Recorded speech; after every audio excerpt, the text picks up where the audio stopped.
हमारे आसपास जो भी है वो सब मैटर है, आप मैटर हो और मैं मैटर हूं, और मैटर जो सबसे छोटी चीज से बना रहता है उसको हम बोलते हैं एटम।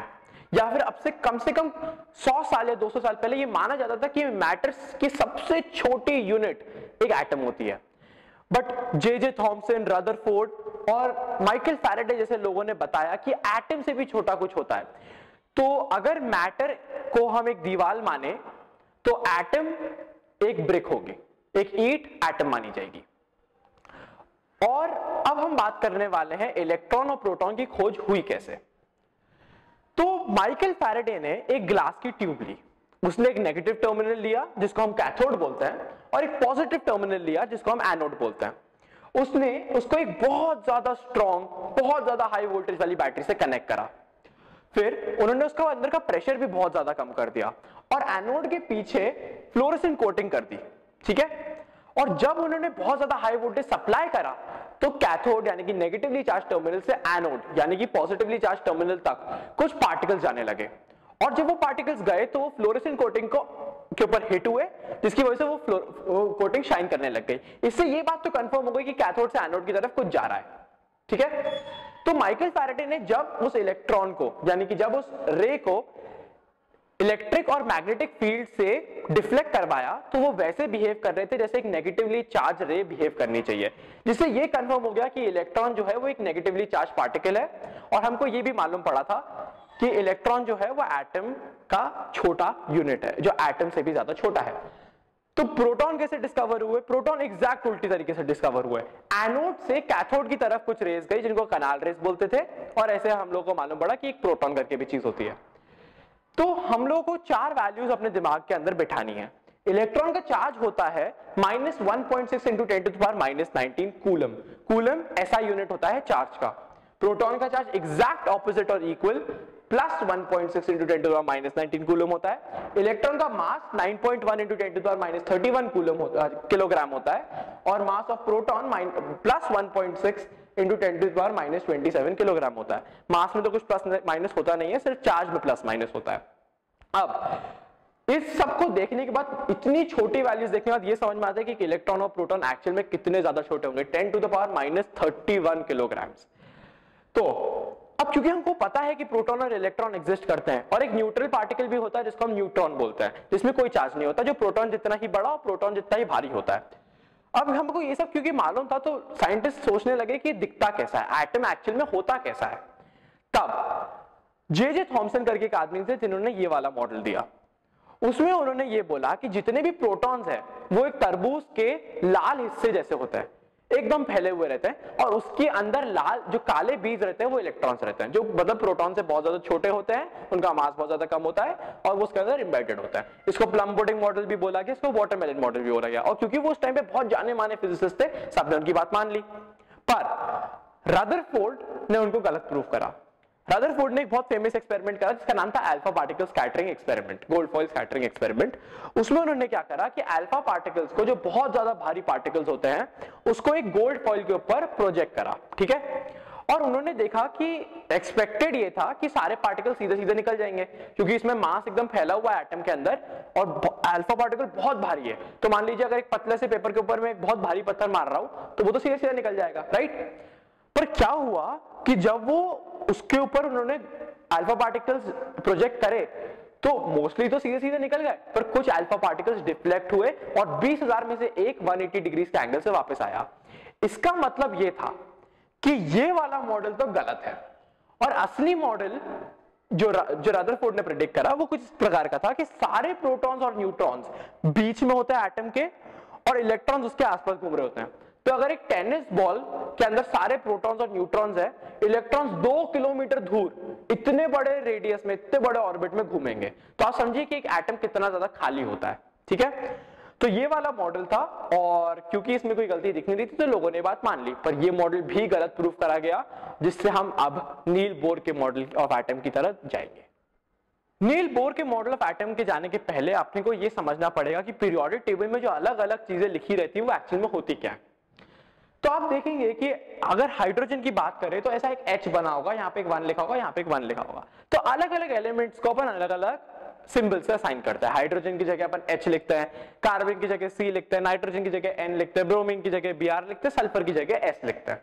ये तो बहुत ज्यादा इजी है, पर ये नंबर्स क्या है, क्योंकि यहां तक तो आप पढ़ चुके, पर ये नंबर्स नहीं पता आपको क्या होता है। तो Z जो होता है वो रहता है एटॉमिक नंबर। एटॉमिक नंबर का मतलब क्या होता है कि उसमें नंबर ऑफ प्रोटॉन्स कितने हैं। हम अलग अलग एलिमेंट्स को डिस्टिंग्विश करते कैसे, हम कैसे बताते हैं ये एलिमेंट और ये एलिमेंट अलग है, हम उनके नंबर ऑफ प्रोटॉन्स देखते हैं। जितने उसमें प्रोटॉन्स होते हैं उतना हम बोलते हैं कि उसका एटॉमिक नंबर है। और एटॉमिक मास होता है number of protons plus number of neutrons. ठीक है, हम नंबर ऑफ इलेक्ट्रॉन्स इसलिए नहीं ऐड करते उसके अंदर क्योंकि इलेक्ट्रॉन्स का मास नेग्लिजिबल होता है और प्रोटॉन्स और न्यूट्रॉन्स बहुत ज्यादा भारी होता है as comparison. In fact I think वो 2000 गुना ज्यादा भारी होते हैं इलेक्ट्रॉन से, सिर्फ कंपैरिजन कर पाए इसलिए। तो जब भी हम कोई किसी एलिमेंट को जनरली लिखते हैं तो हम उसका सिंबल लिखते हैं x की जगह, z की जगह हम लिखते हैं उसका एटॉमिक नंबर यानी कि नंबर ऑफ प्रोटॉन्स, और a की जगह हम लिखते हैं number of protons plus number of neutrons यानी कि उसका मास, और c की जगह लिखते हैं हम उसका चार्ज। चार्ज के बारे में अभी थोड़ी देर में बात करता हूं। तो आप याद देखेंगे कि मैंने 3 हाइड्रोजन लिख रखे हैं पर मैंने अलग अलग नंबर्स लिख रखे हैं। ऐसा मैंने क्यों करा है, क्योंकि ये सब आइसोटोप्स है। एक एलिमेंट में एक ही नंबर ऑफ प्रोटॉन्स हो सकते हैं, पर इसका मतलब ये नहीं कि उसमें सेम नंबर ऑफ न्यूट्रॉन्स भी होने चाहिए। तो हाइड्रोजन के 3 आइसोटोप होते हैं जिसको हम बोलते हैं प्रोटियम, ड्यूट्रियम और ट्रिटियम। प्रोटियम, ड्यूट्रियम और ट्रिटियम। प्रोटियम में एक प्रोटॉन होता है, 0 न्यूट्रॉन्स होते हैं। ड्यूट्रियम में एक प्रोटॉन होता है और 1 न्यूट्रॉन होता है, और ट्रिटियम में एक प्रोटॉन और 2 न्यूट्रॉन्स होते हैं। इसलिए इसका मास 1 है, इसका 2 है और इसका 3 है, क्योंकि 1 + 0, 1 + 1 और 1 + 2। अब आप देखिए कार्बन और नाइट्रोजन अलग एलिमेंट है पर उनका मास सेम है। जब भी ऐसा होता है तो हम उसको बोलते हैं आइसोबार। ठीक है, इसमें 6 प्रोटॉन है पर 8 न्यूट्रॉन है तो 14 हो गया, पर इसमें 7 प्रोटॉन है और 7 न्यूट्रॉन है तो ये भी 14 हो गया, और इस दोनों का मास इक्वल हो गया, ये होगा आइसोबार। अब क्वेश्चन आपसे ये पूछते हैं कि उन्होंने ऐसा सिंबल बना दिया Br3580, और वो आपको बोल रहे हैं कि ब्रोमीन में नंबर ऑफ न्यूट्रॉन्स कितने हैं। तो आपको पता है नंबर ऑफ प्रोटॉन्स 35 है, number of protons plus number of neutrons 80 है, तो आप प्रोटॉन्स की 35 डालिए, 80 - 35 45 आंसर आ गया। तो नंबर ऑफ न्यूट्रॉन्स कितने हो गए, 45। ठीक है, ये तो बहुत इजी कॉन्सेप्ट था। अब थोड़ा complicated question. Number of protons आपको बोल रखे 16 है, नंबर ऑफ न्यूट्रॉन्स बोल रखे 16 है, और नंबर ऑफ इलेक्ट्रॉन्स बोल रखे 18 है। तो आप कैसे उसका सिंबल बनाएंगे। सबसे पहले आप पीरियोडिक टेबल देख के ये बोलेंगे कि 16 नंबर ऑफ प्रोटॉन्स किसके अंदर होते हैं। तो आपको पता चलेगा कि सल्फर के अंदर 16 प्रोटॉन्स होते हैं, तो आप सबसे पहले S लिखेंगे जो सल्फर का सिंबल है। फिर आप देखेंगे कि 16 प्रोटॉन्स है तो आप यहाँ पे 16 लिखेंगे, और 16 + 16 number of protons plus number of neutrons 32 है, तो आप यहाँ पे 32 लिखेंगे उसका मास। हम सिंपल इसी को फॉलो कर रहे हैं। ठीक है, पर अब यहां पर चार्ज होगा, इलेक्ट्रॉन नेगेटिवली चार्ज होता है -1.6 × 10 - 90 कूलम, और प्रोटॉन पॉजिटिवली चार्ज होता है और एग्जैक्ट ऑपोजिट होता है। ठीक है, तो क्योंकि इसमें 2 एक्स्ट्रा प्रोटॉन इलेक्ट्रॉन्स है जो नेगेटिवली चार्ज है तो उसमें डाई नेगेटिव चार्ज होगा। अगर इसमें 2 एक्स्ट्रा प्रोटॉन होते, मतलब 2 प्रोटॉन इलेक्ट्रॉन से ज्यादा होते, यानी कि 16 इलेक्ट्रॉन और 18 प्रोटॉन होते तो उसमें डाई पॉजिटिव चार्ज होता। ये तो बहुत सिंपल कॉन्सेप्ट है। अगर आपको समझ नहीं आया हो तो आप रिवाइंड करके ये वाला पार्ट वापस देख लो, ये बहुत ज्यादा इजी कॉन्सेप्ट है। रदरफोर्ड का मॉडल ऑफ एटम गलत क्यों था। रदरफोर्ड ने बोला था कि जितने भी प्रोटॉन्स और न्यूट्रॉन्स यानी कि पॉजिटिवली चार्ज पार्टिकल्स और न्यूट्रल पार्टिकल्स जो रहते हैं वो सब बीच में रहते हैं, और इलेक्ट्रॉन्स उनके आसपास एक फिक्स्ड पाथ में घूम रहे होते हैं।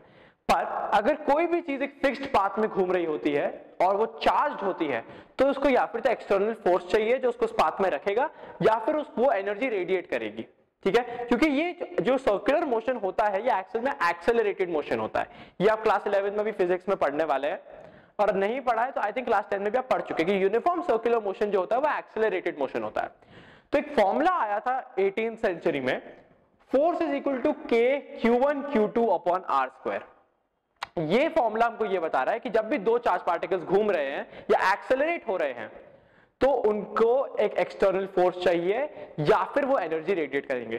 पर इलेक्ट्रॉन के अंदर इतनी एनर्जी आएगी कैसे, तो वो तो सारी एनर्जी अगर रेडिएट आउट कर देगा तो वो तो 10⁻⁻8 सेकंड्स के अंदर ही प्रोटॉन के अंदर जाके घुस जाएगा। अगर ऐसा हो रहा है तो रदरफोर्ड मॉडल ऑफ एटम तो बिल्कुल ही गलत है। तो अब हमें नया मॉडल ऑफ एटम चाहिए, और वो नया मॉडल ऑफ एटम दिया था नील बोर ने। पर उसके पहले 2 बहुत ज्यादा इंपॉर्टेंट डिस्कवरीज हुई थी जिनके बारे में अब मैं बात करने वाला हूं। सबसे पहली डिस्कवरी, एक इलेक्ट्रोमैग्नेटिक वेव ना केवल एक वेव जैसे बिहेव करती है बल्कि एक पार्टिकल जैसे भी बिहेव करती है। इलेक्ट्रोमैग्नेटिक वेव एक्चुअल में कुछ खास नहीं होती है। एक्स और वाई एक्सिस पे आप एक इलेक्ट्रिक वेव ले लीजिए, ये ब्लू वाली लाइन, और जेड और एक्स एक्सिस पे आप एक मैग्नेटिक वेव ले लीजिए, और आप देखेंगे ये सब इंटरसेक्ट हो रही है, ठीक है। जब भी ऐसा होता है कि इलेक्ट्रिक और मैग्नेटिक वेव्स 90 डिग्री के एंगल पे इंटरसेक्ट करती है, तब हम उनको इलेक्ट्रोमैग्नेटिक वेव्स बोलते हैं। और ये ना केवल एक वेव जैसे बिहेव करती है, बल्कि एक पार्टिकल जैसे बिहेव करती है, और इनको कोई मीडियम नहीं चाहिए होता। जैसे एयर, जब हम बात कर रहे हैं तो sound is also a wave, sound भी एक वेव होती है, पर उसको एयर मीडियम चाहिए होता है। इलेक्ट्रोमैग्नेटिक वेव को कोई मीडियम नहीं चाहिए होता, वो स्पेस में भी जा सकती है, ठीक है। अब जो दूसरी डिस्कवरी थी वो थी कि C is equal to nu lambda, पर इसके पहले बात करने के पहले मैं क्लियर करना चाहूंगा फ्रीक्वेंसी यानी कि न्यू और लैम्डा यानी कि वेवलेंथ होता क्या है। तो ये एक वेव है, ठीक है, इस वाले पॉइंट से ये वाले पॉइंट तक ये एक वेव मानी जाती है, ठीक है। ऊपर वाले पार्ट को क्रेस्ट बोलते हैं और नीचे वाले पार्ट को ट्रो बोलते हैं। जो मैक्सिमम हाइट होती है एक वेव की, हम उसको बोलते हैं एम्पलीट्यूड, जिसको हम A से डिनोट करते हैं। स्टार्टिंग पॉइंट वेव की और एंडिंग पॉइंट वेव की वो जो पूरी लेंथ रहती है वो उसको हम वेवलेंथ बोलते हैं, और उसको हम ये लैम्डा से डिनोट करते हैं, उल्टे y से हम डिनोट करते हैं। और अगर आप एक इमेजिनरी लाइन बना दो तो उस लाइन से कितनी वेव्स एक सेकंड में क्रॉस होंगी उसको हम फ्रीक्वेंसी बोलते हैं, ठीक है। तो अगर ऐसी 10 वेव इसमें क्रॉस हो रही है एक सेकंड के अंदर, तो हम बोलेंगे इसकी फ्रीक्वेंसी है 10 हर्ट्ज। हर्ट्ज इसका ऐसा यूनिट होता है, ठीक है, जिसको हम रिप्रेजेंट करते हैं HZ से। अगर ऐसी 10,000 वेव्स क्रॉस कर रही है तो हम बोलेंगे इसकी फ्रीक्वेंसी है 10,000 हर्ट्ज, 10,000 हर्ट्ज, ठीक है। एक और चीज, wave number is equal to 1/लैम्डा। वेव नंबर का ऐसे कोई फिजिकल मीनिंग होता नहीं है, बस वो एक फॉर्मूला है, इट इज इक्वल टू 1/वेवलेंथ, ठीक है। नाउ C यानी कि speed of light is equal to frequency multiplied by the wavelength यानी कि लैम्डा। तो C is equal to nu lambda. Speed of light हमेशा सेम रहती है, 3 × 10⁸ मीटर्स पर सेकेंड। ये बात आपको याद रखनी है क्योंकि हर क्वेश्चन में इस्तेमाल होगा, ठीक है। C is equal to nu lambda chapter का सबसे ज्यादा इंपॉर्टेंट फॉर्मूला माना जाता है। अब क्वेश्चन आपसे एग्जाम में क्या पूछेंगे, वो बोल देंगे कि एक इलेक्ट्रोमैग्नेटिक वेव है जिसकी फ्रीक्वेंसी है 1368 किलोहर्ट्ज। किलोहर्ट्ज का मतलब होता है, किलो का मतलब होता है 10⁻3, ठीक है। तो 1368 × 10⁻3 हर्ट्ज। लैम्डा आपसे पूछ रहे क्या होता है, लैम्डा इज इक्वल टू C/न्यू। सिंपल क्रॉस मल्टीप्लिकेशन करा, लैम्डा इज इक्वल टू C/न्यू, न्यू को अपन नीचे ले गए, ठीक है। अब C की वैल्यू अपने को पता है स्पीड ऑफ लाइट की 3 × 10⁸ मीटर पर सेकंड, और फ्रीक्वेंसी भी दे रखी है 1368 × 10⁻3, और हर्ट्ज होता है सेकंड टू द पावर -1, ठीक है। तो लैम्डा जब हमने उसको सॉल्व करा तो आया 219.3 metres, which is equal to 2 × 10⁻2 metres. ऐसे क्वेश्चन पूछे जाता है आपसे। अब इलेक्ट्रोमैग्नेटिक स्पेक्ट्रम, ठीक है, आपके आसपास ऑलमोस्ट जितनी भी वेव्स है वो उनमें से ऑलमोस्ट सारी इलेक्ट्रोमैग्नेटिक वेव्स में आती है। अगर अपन रेडियो वेव्स की बात करें तो वो भी इलेक्ट्रोमैग्नेटिक वेव्स में आती हैं। अगर हम गामा रेस की बात करें, एक्स रेस की बात करें, इंफ्रारेड रेस की बात करें, इनफैक्ट विजिबल लाइट की बात करें, तो वो सब इलेक्ट्रोमैग्नेटिक वेव्स मानी जाती हैं, ठीक है। और इन सब वेव्स जो ये सारी मैंने अलग अलग वेव बताया, इनमें सिर्फ ये डिफरेंस है कि इनकी जो लेंथ रहती है, जो इनकी वेवलेंथ रहती है वो अलग रहती है, और क्योंकि इनकी वेवलेंथ अलग रहती है इसलिए इनकी फ्रीक्वेंसी भी अलग रहती है। तो आप एक आयरन की रॉड लो और उस रॉड को हीट करो, आप देखोगे कि वो अलग अलग कलर की हो रही है धीरे धीरे। जैसे जैसे आप उसको हीट करते जाओगे शायद वो पहले ब्लू हो, फिर वो शायद लाल हो जाए, और एंड में शायद वो सफेद हो जाए। ऐसा इसलिए हो रहा है क्योंकि जैसे जैसे हम एनर्जी देते जा रहे हैं, जो लाइट रिलीज हो रही है बाहर उसकी फ्रीक्वेंसी चेंज हो रही है। इसका मतलब जो एनर्जी हम सप्लाई कर रहे हैं वो डायरेक्टली रिलेटेड है फ्रीक्वेंसी से। So E is directly proportional to nu, hence E is equal to h nu. तो ये प्रोपोर्शनैलिटी कांस्टेंट है जिसकी वैल्यू रहती है 6.626 × 10⁻34। क्योंकि एक आदमी था जिसका नाम था मैक्स प्लैंक, उसने ये वैल्यू निकाली थी, तो इस कांस्टेंट को हम बोलते हैं प्लैंक्स कांस्टेंट, ठीक है। तो ये तो आपको समझ में आ ही गया होगा। अभी हमने पढ़ा था C is equal to nu lambda, ठीक है, तो हम सिर्फ क्रॉस मल्टीप्लाई कर रहे हैं, तो न्यू की जगह हम लिख सकते हैं C/लैम्डा। C is equal to nu lambda, तो न्यू इज इक्वल टू C/लैम्डा, बस इतना, ठीक है। अब फोटोन क्या होता है, ब्लैक बॉडी क्या होती है। जब मैंने इस आयरन रॉड को हीट करा तो ये अलग अलग एनर्जी की लाइट एमिट कर रही थी, और कोई भी एनर्जी अब्सॉर्ब कर पा रही थी बिना मेल्ट हुए, जब तक वो मेल्ट हुई नहीं। इसका मतलब एक बहुत wide range of energy absorb और रिलीज कर रही है। ऐसी बॉडी को हम ब्लैक बॉडी बोलते हैं, ठीक है। एक फोटोन क्या होता है और एक क्वांटा क्या होता है। जब मैं इसको हीट कर रहा था और ये लाइट एमिट कर रहा था, ये पैकेट्स में रिलीज कर रहा था, ये कंटिन्यूसली एनर्जी रिलीज नहीं कर रही थी रॉड, ये पैकेट्स में रिलीज कर रही थी। और जो सबसे छोटा पैकेट ऑफ एनर्जी रहता है उसकी एनर्जी की वैल्यू रहती है एच न्यू, ठीक है। वो पैकेट ऑफ एनर्जी लाइट के फॉर्म में रिलीज हो सकती है या किसी और फॉर्म में रिलीज हो सकती है। अगर लाइट के फॉर्म में रिलीज होती है तो हम उसको बोलते हैं क्वांटा, और अगर किसी और फॉर्म में रिलीज होती है तो हम उसको बोलते हैं फोटोन, ठीक है। अब एक बहुत इजी सा कॉन्सेप्ट बताता हूं मैं आपको। अगर यहां पर आप एक चद्दर रखो, ठीक है, और एक बहुत भारी बॉल लो और वो बहुत धूल से भरी हुई चद्दर हो, और उस बॉल को आप बहुत जोर से उस चद्दर पे फेंको तो हर जगह धूल हो जाएगी, ठीक है। पर अगर आप एक बहुत हल्की सी टेबल टेनिस बॉल लो और उसको बहुत धीरे से उसके ऊपर फेंको तो शायद एक दाना भी ना हिले धूल का, ठीक है। तो अब मैं उस कॉन्सेप्ट को एक एक्सपेरिमेंट से जोड़ने वाला हूं। लाल लाइट की फ्रीक्वेंसी रहती है 4.6 × 10⁻14 हर्ट्ज और पीली लाइट की फ्रीक्वेंसी होती है 5.2 × 10⁻14 हर्ट्ज। तो पीली लाइट की फ्रीक्वेंसी ज्यादा है, इसका मतलब पीली लाइट की एनर्जी ज्यादा है, इसका मतलब पीली लाइट का जो फोटोन है या जो क्वांटा है, जो मिनिमम एनर्जी का पैकेट है, वो ज्यादा एनर्जेटिक है, ठीक है, क्योंकि उसकी फ्रीक्वेंसी ज्यादा है। तो जब मैंने पोटेशियम मेटल के ऊपर लाल लाइट मारी तो एक भी इलेक्ट्रॉन नहीं निकला, वो फोटोन उस पर जाके गिरा पर एक भी इलेक्ट्रॉन नहीं हिला, क्योंकि इलेक्ट्रॉन की जो मिनिमम एनर्जी चाहिए थी वो दे ही नहीं पाया। पर जैसे ही मैंने पीली लाइट डाली सारे इलेक्ट्रॉन्स निकलने लग गए। क्यों? क्योंकि पीली लाइट की फ्रीक्वेंसी ज्यादा थी तो पीली लाइट की एनर्जी ज्यादा थी, ठीक है। अब एक बहुत ज्यादा important formula, h nu is equal to H nu naught plus half m e v square. ये है क्या? एच न्यू तो क्या था? जो फोटोन उसके ऊपर गिर रहा है उसकी एनर्जी थी, ठीक है। पर एच न्यू नॉट क्या है, half m e v square क्या है? तो मैंने जब बोला था उस इलेक्ट्रॉन के बारे में तो मैंने बोला था एक मिनिमम एनर्जी चाहिए उसको बाहर निकलने के लिए, और वो एनर्जी क्या होती है? H new. पर क्योंकि एच कांस्टेंट है तो जो सबसे छोटी फ्रीक्वेंसी है उसको हम डिनोट करते हैं न्यू नॉट से, तो उसको उतनी तो चाहिए ही अगर उसको रिलीज होना है, ठीक है। तो E is equal to H nu naught, वो मिनिमम एनर्जी है। पर अगर हम मिनिमम एनर्जी देंगे तो सिर्फ बाहर निकलेगा और फिर वापस आ जाएगा। अगर हम चाहते हैं कि वो जाए और डिटेक्टर को जाके हिट करे तो उसमें कुछ स्पीड होनी चाहिए जिससे वो बाहर निकलेगा, उसमें कोई वेलोसिटी होनी चाहिए। और आपने पढ़ा है कोई भी मूविंग पार्टिकल की जो एनर्जी रहती है हम उसको काइनेटिक एनर्जी बोलते हैं। ये आपने क्लास 10 में अच्छे से पढ़ा हुआ है काइनेटिक एनर्जी का कॉन्सेप्ट। जब मैं कूदता हूं तो मेरे में पोटेंशियल एनर्जी थी इसलिए मैं नीचे आया वापस, वैसे एक मूविंग पार्टिकल के अंदर काइनेटिक एनर्जी होती है, ठीक है।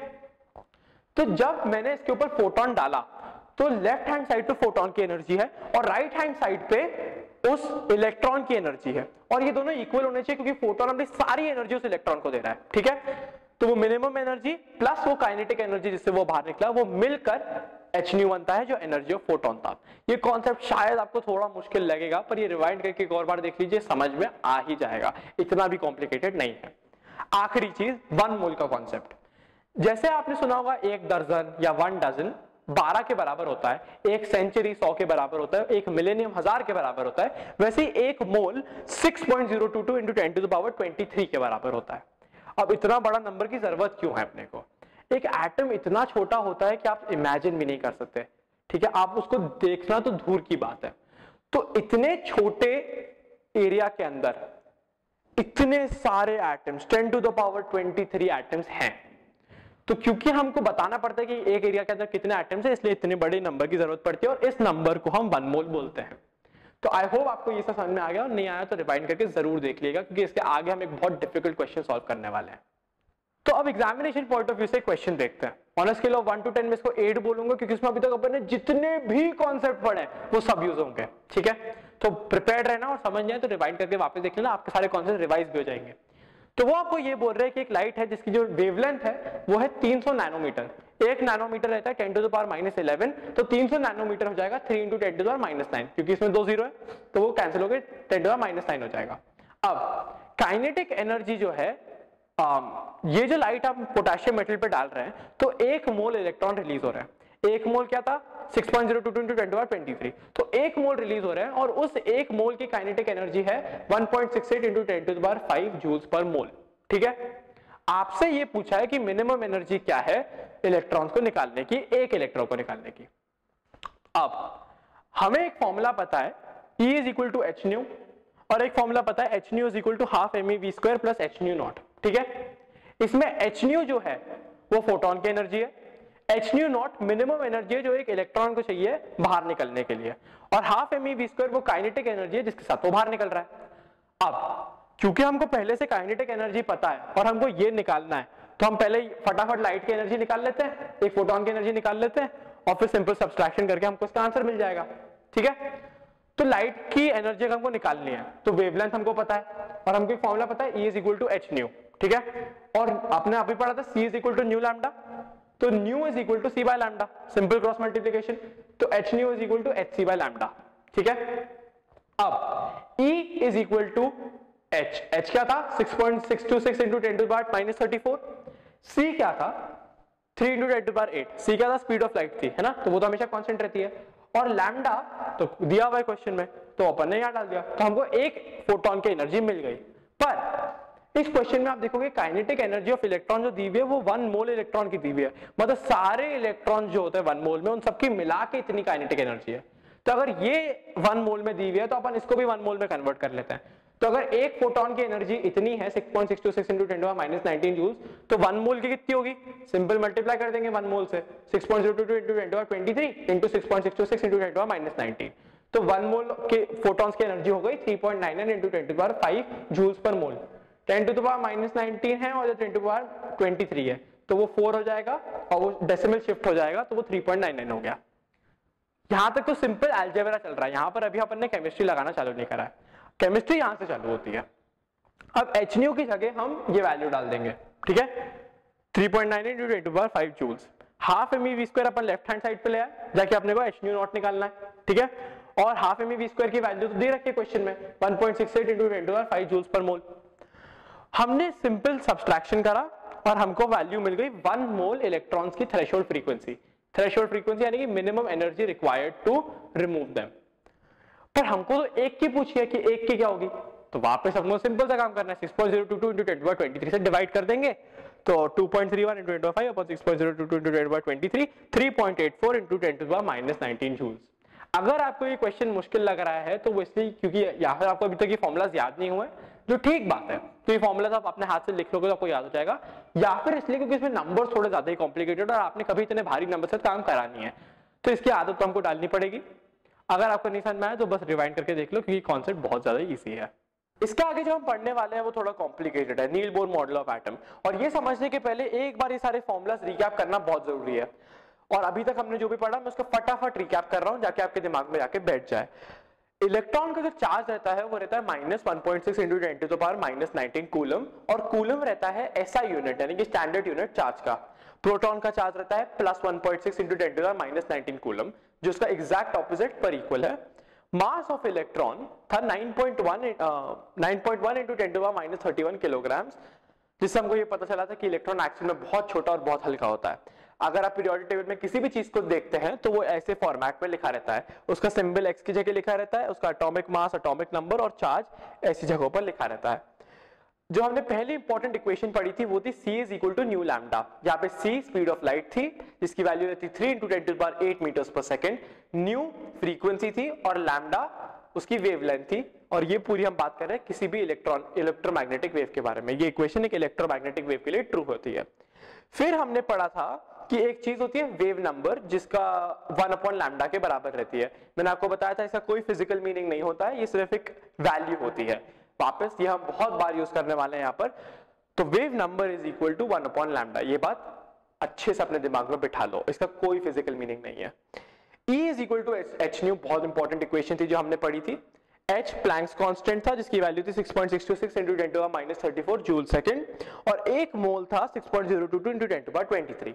मैंने सबसे पहले आपको बताया था कि energy is directly proportional to the frequency जो लाइट एमिट हो रही है उसकी, क्योंकि जब अपन उस आयरन रॉड को हीट कर रहे थे तो अलग अलग कलर्स निकल रहे थे, जिससे हमको मालूम पड़ता है वो डायरेक्टली प्रोपोर्शनल है।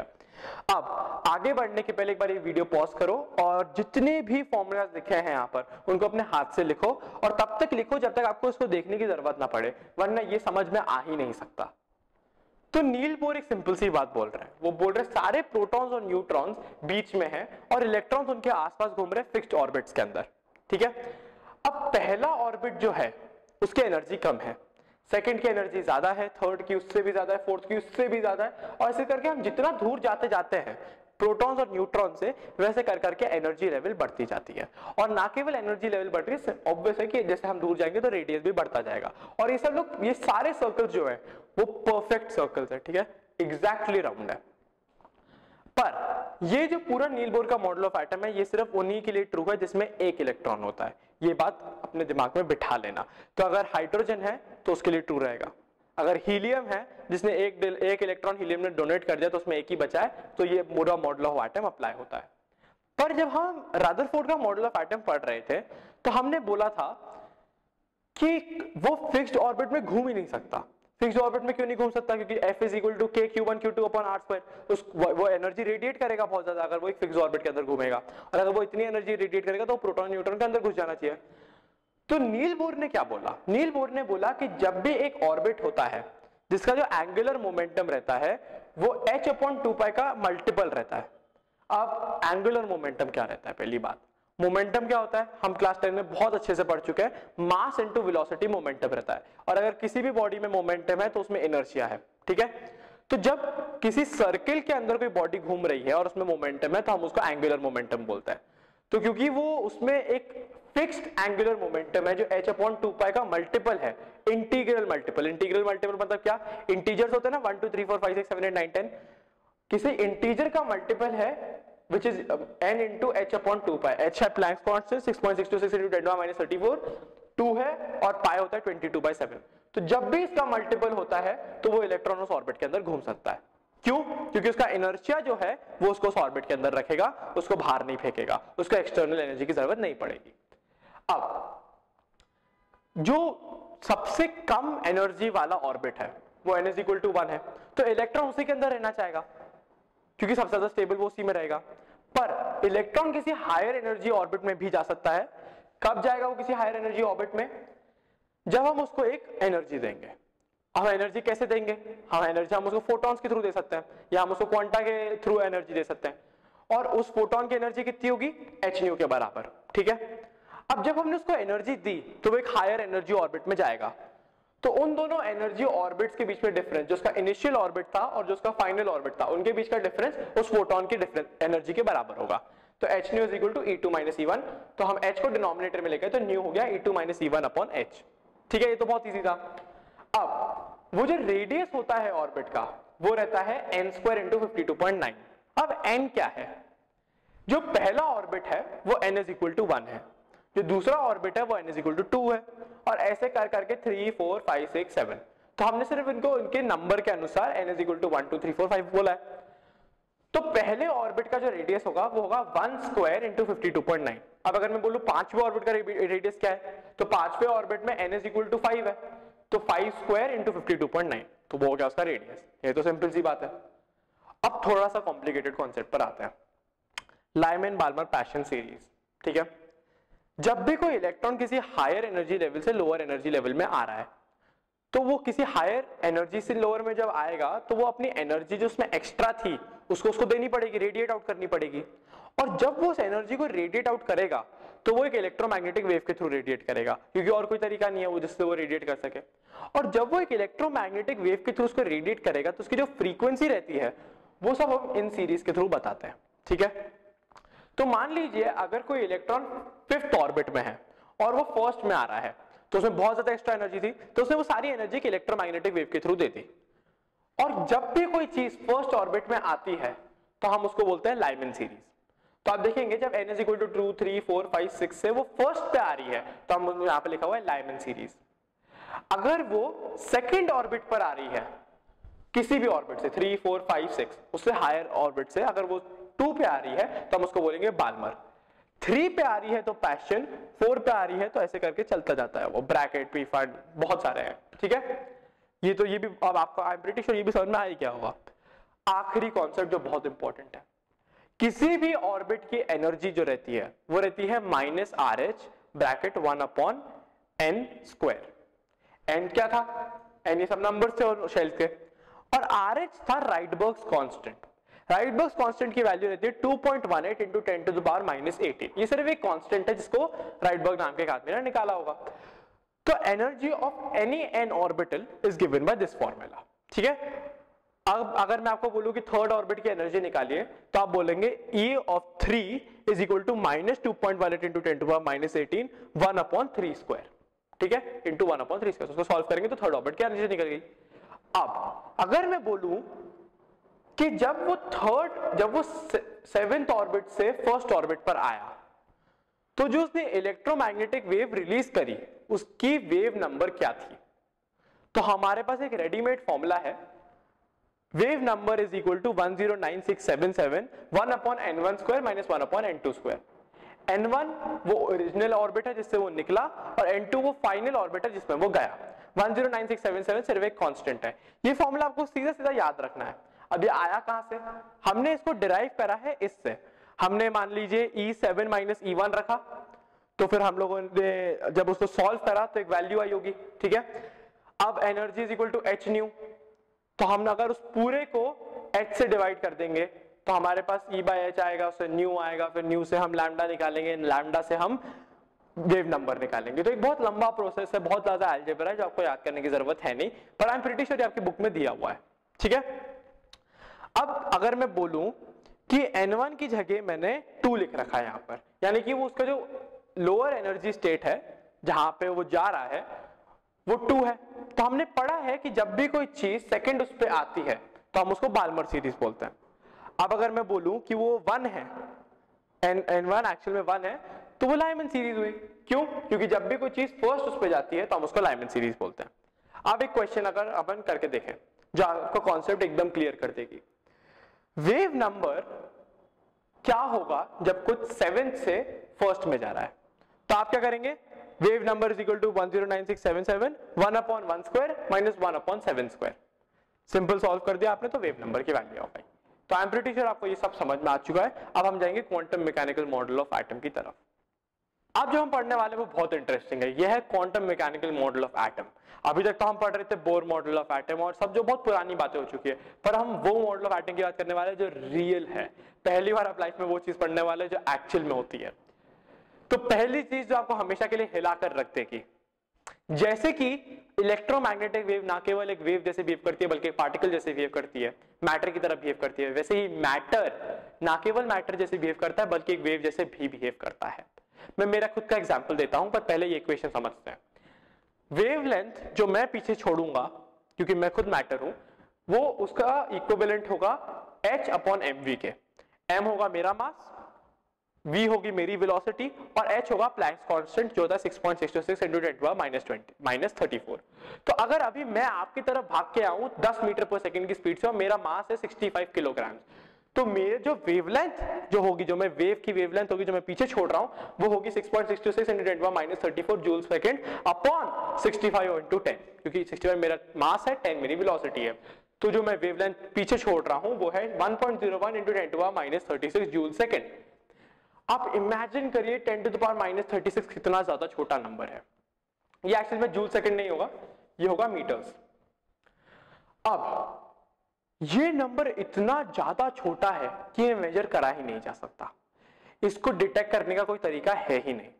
पर अगर मेरी जगह हम एक इलेक्ट्रॉन लें, एक इलेक्ट्रॉन का मास होता है 10⁻³ किलोग्राम, तो वो न्यूमरेटर में जाके कट जाएगा, तो वेवलेंथ एक अच्छा खासा बड़ा नंबर बन जाएगा जो डिटेक्ट किया जा सकता है। और एक इलेक्ट्रॉन की वेलोसिटी भी बहुत ज्यादा होती है, तो ये इसकी अच्छी खासी वैल्यू आ जाती है और इलेक्ट्रॉन की एक बड़ी वेव वो पीछे छोड़ता जाता है।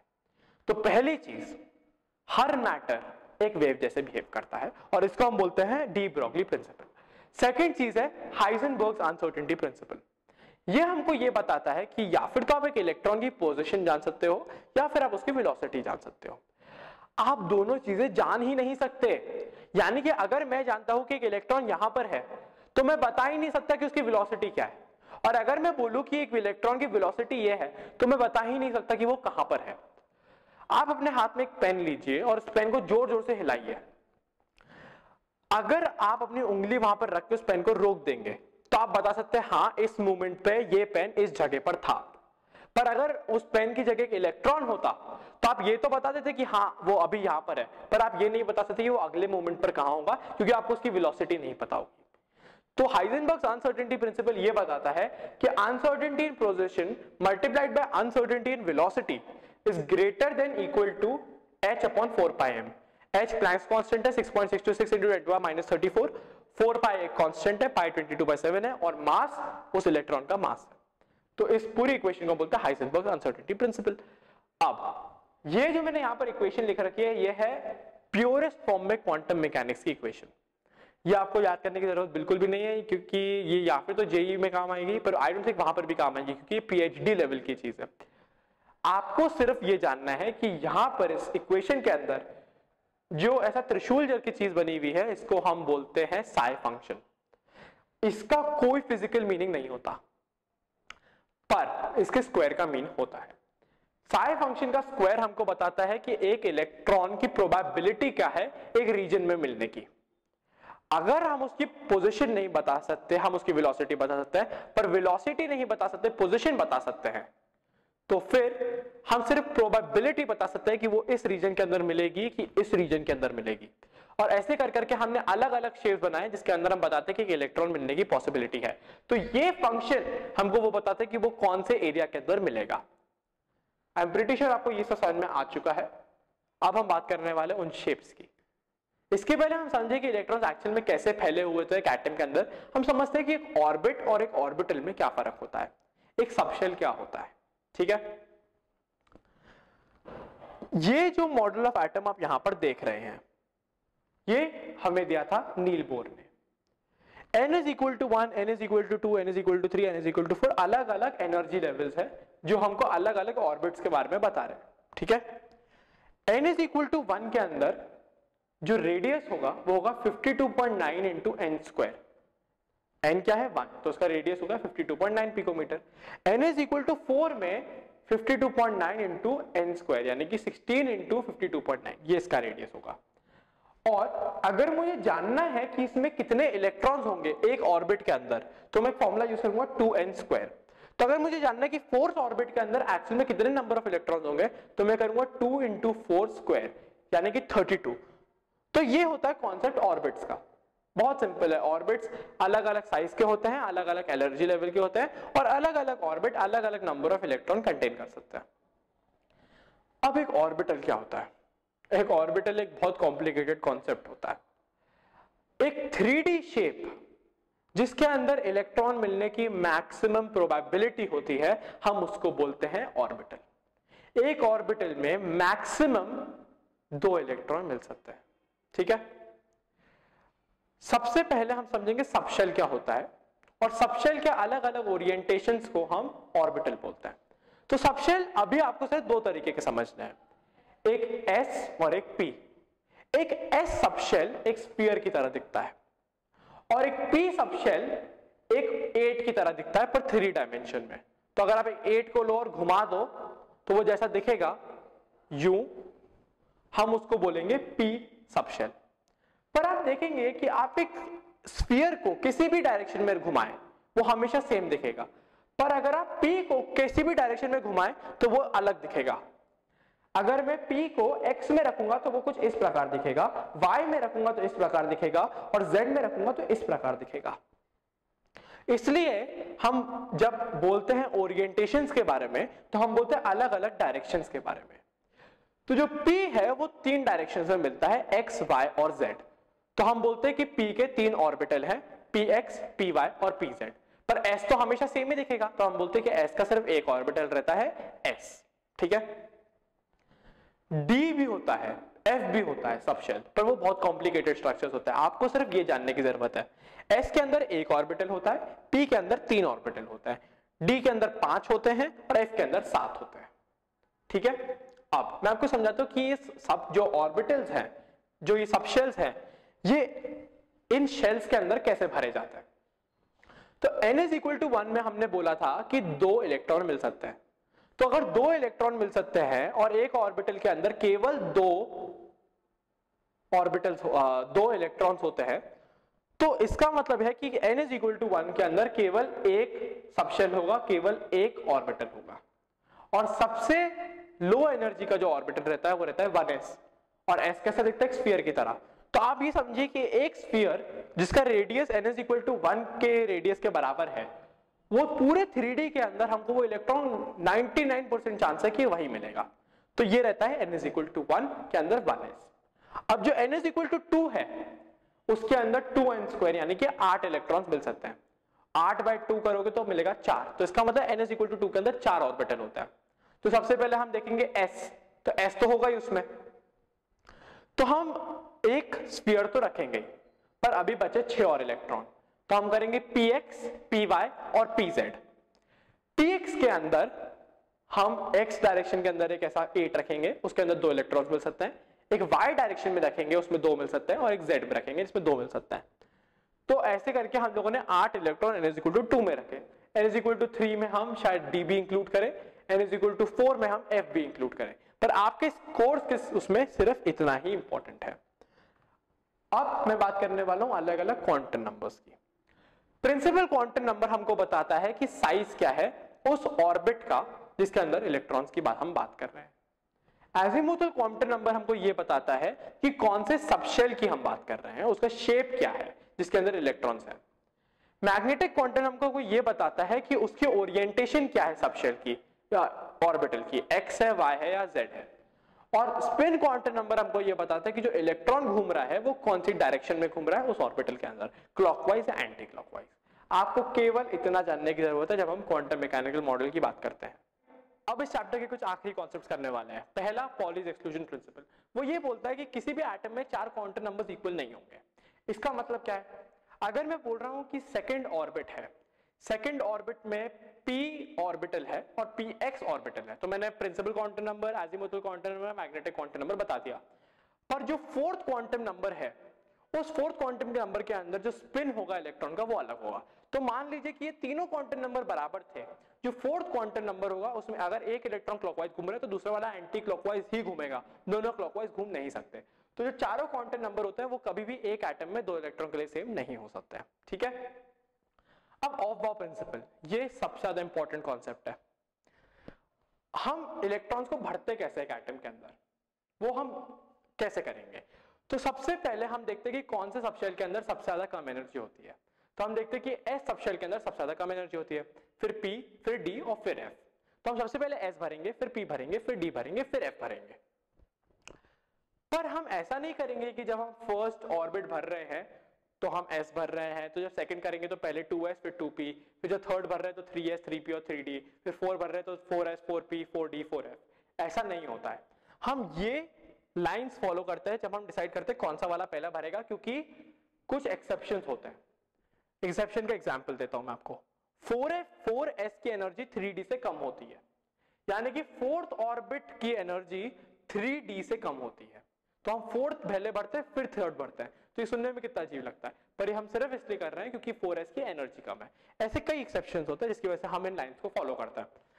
तो सबसे पहले 1s फिर 2s, तो हमने पहले फर्स्ट ऑर्बिट में 2 भरे, फिर सेकंड ऑर्बिट में 2 भरे, फिर सेकंड ऑर्बिट में तो गाइस 8 भरने चाहिए हमें, तो 2p में भी भरेंगे, तो 2p में 6 हो गए, तो टोटल में सेकंड में 8 हो गए। अब ये भर गया तो हम थर्ड में गए, थर्ड में हमने 2 भरे, फिर 3p में हमने 6 भरे, और उसके बाद हम सीधा 4s पे गए क्योंकि 3d की एनर्जी ज्यादा है। फिर हमने फोर्थ ऑर्बिट भरा, मैं उसमें 2 भरे, फिर वापस 3 पे आए, 3d भरा, फिर 4p भरा, फिर 5s, फिर 4d, फिर 5p, फिर 6s, फिर 4f, फिर 5d, फिर 6p, फिर 7s। तो आप देखेंगे कि हम 6s पहले भर रहे हैं और 4f बाद में भर रहे हैं।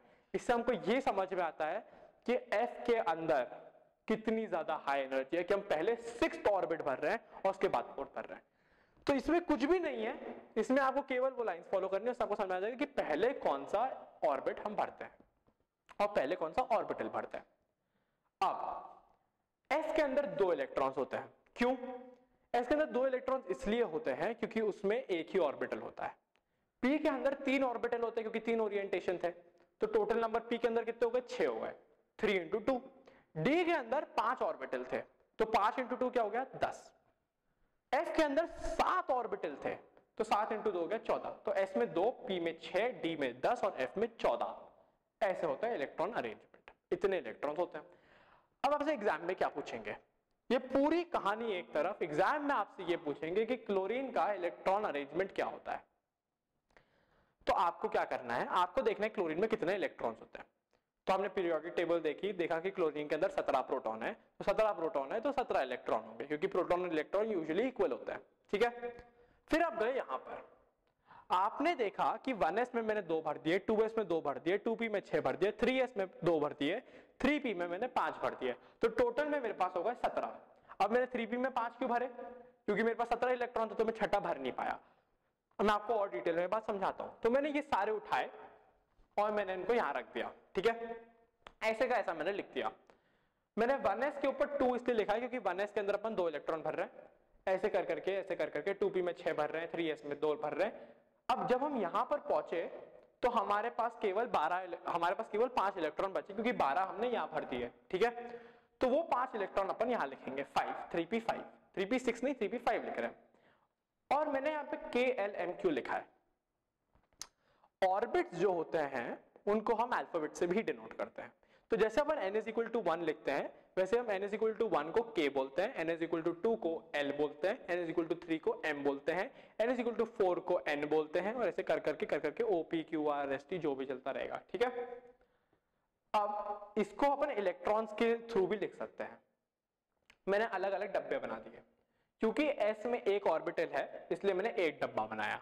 क्योंकि P में 3 ऑर्बिटल है इसलिए मैंने 3 जॉइंट डब्बे बनाए। D में 5 ऑर्बिटल होते हैं तो मैं शायद 5 डब्बे बनाता जुड़े हुए, पर अभी क्योंकि उसका काम नहीं है इसलिए मैंने नहीं बनाया। तो 1s2 में मैंने सबसे पहले एक क्लॉकवाइज भरा और एक एंटी क्लॉकवाइज भरा क्योंकि 2 इलेक्ट्रॉन थे, तो एक ऊपर जाने वाला एरो एक नीचे जाने वाला एरो, ऐसे करके मैंने 2s भी भरा। अब 2p में मैंने पहले x जो px था उसमें एक क्लॉकवाइज भरा, फिर py में एक क्लॉकवाइज भरा, फिर pz में एक क्लॉकवाइज भरा। उसके बाद मैं वापस px पे गया, मैंने एक एंटी क्लॉकवाइज भरा जो डाउनवर्ड एरो है, एक और एंटी क्लॉकवाइज मैंने py में करा और एक और एंटी क्लॉकवाइज मैंने pz में करा। फिर मैंने सेम चीज 3s के लिए करी और 3p में जब मैं गया तो मैंने पहले क्लॉकवाइज भरा, फिर एक और क्लॉकवाइज भरा, फिर pz में एक क्लॉकवाइज भरा, फिर px में एक एंटी क्लॉकवाइज भरा, py में एक एंटी क्लॉकवाइज भरा और pz तक पहुंचते पहुंचते अपने इलेक्ट्रॉन खत्म हो गए थे। तो ये था इलेक्ट्रॉन कॉन्फ़िगरेशन क्लोरीन का। मैं उम्मीद करता हूं कि सबको समझ में आ गया होगा। अगर आपको नहीं आया हो तो मैं रेकमेंड करूंगा कि आप वो वाला पार्ट वापस देखें जहां से आपको समझ नहीं आया, क्योंकि ये वीडियो छोटे रखने का पर्पस ही ये है कि आप उसको वापस बार बार देख सके और अगर पूरा चैप्टर रिवाइज हो जाए। अगर उसके बाद भी आपको कुछ समझ नहीं आया तो मेरी ईमेल डिस्क्रिप्शन में है, फील फ्री मुझे कभी भी आप ईमेल भेज सकते हैं। मैं उम्मीद कर रहा हूं हम अगली वीडियो में वापस मिलेंगे। Thanks for watching.